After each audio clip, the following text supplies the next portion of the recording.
আসসালামু আলাইকুম বন্ধুরা, welcome to our channel triple জন।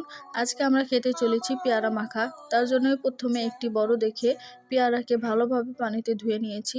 ধুয়ে নেওয়ার পরে পেয়ারাটাকে আমরা চাকুর সাহায্যে কাটার চেষ্টা করলাম। যেহেতু আমাদের চাকুতে ধার নেই, তার জন্য এটাকে আমরা কাটতে পারলাম না।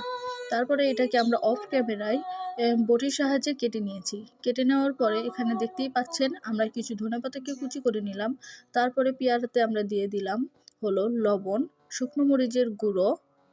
তারপরে আমরা আরও কিছু দিব। এটার ভিতরে আমরা আমাদের সেই বিখ্যাত কাসুন্দি দিয়ে দিলাম। কাসুন্দি দেওয়ার পরে এখানে ধনেপাতা কুচিগুলো দিয়ে দিলাম। তারপরে আমরা এটাকে খুব ভালোভাবে নাড়াচাড়া করতে থাকলাম।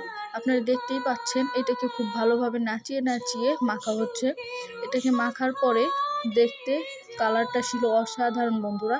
আমরা আজকে ইনডোর শুটিং করছি, এটা আমাদের ঘরের ভিতরেই শুটিং করা ছিল। তারপরে আমরা এটাকে টেস্ট করতে যাচ্ছি। এটার স্বাদ ছিল অসাধারণ বন্ধুরা, অসাধারণ।